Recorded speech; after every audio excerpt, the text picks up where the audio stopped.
Evolution and Framing of Indian Constitution's Overview. In 1938, Jawaharlal Nehru, on behalf of the INC, declared that the Constitution of Free India must be framed, without outside interference, by a Constituent Assembly elected on the basis of the adult franchise.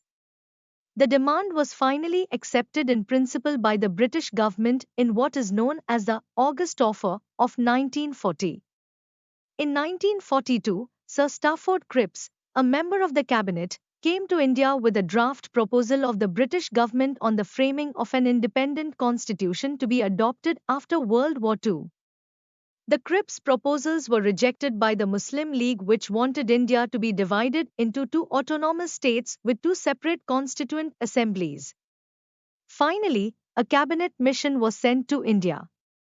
While it rejected the idea of two constituent assemblies, it put forth a scheme for the Constituent Assembly which more or less satisfied the Muslim League. It was under the Cabinet Mission Plan of 1946 that the Constituent Assembly was constituted to frame a constitution for India. The Constituent Assembly, which had been elected for undivided India and held its first sitting on 9 December 1946, reassembled on 14 August 1947 as the Sovereign Constituent Assembly for the Dominion of India. It was elected by indirect election by the members of the Provincial Legislative Assembly, lower house only, according to the scheme recommended by the Cabinet delegation. The essentials of this scheme were as follows. The provinces elected 292 members while the Indian states were allotted a maximum of 93 seats. The seats in each province were distributed among the three main committees, Muslim, Sikh, and General, in proportion to their respective population.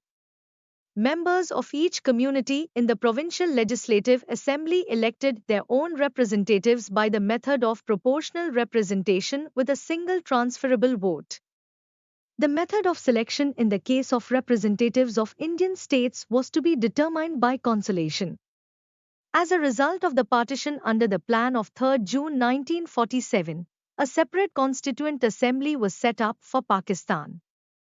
The representatives of Bengal, Punjab, Sindh, Northwestern Frontier Province, Baluchistan and the Sylhet district of Assam, which had joined Pakistan by a referendum, ceased to be members of the Constituent Assembly of India, and there was a fresh election in the new provinces of West Bengal and East Punjab. Hence, when the Constituent Assembly reassembled on 31 October 1947, the membership of the House was reduced to 299. Of these, 284 were actually present on 26 November 1949 and appended their signatures to the Constitution as finally passed.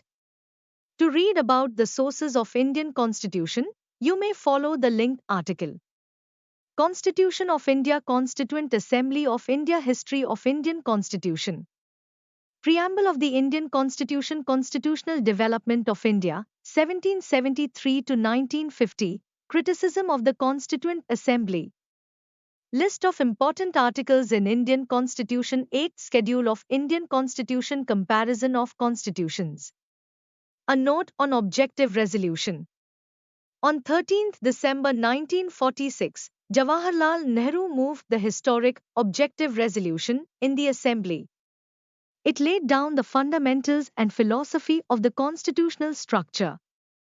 It reads, "This Constituent Assembly declares its firm and solemn resolve to proclaim India as the independent sovereign republic and to draw up for her future governance a constitution, wherein the territories that now comprise British India, the territories that now form the Indian states, and such other parts of India as are outside India and the states as well as other territories as are willing to be constituted into independent sovereign India, shall be a union of them all, and wherein the said territories, whether with their present boundaries or with such others as may be determined by the Constituent Assembly,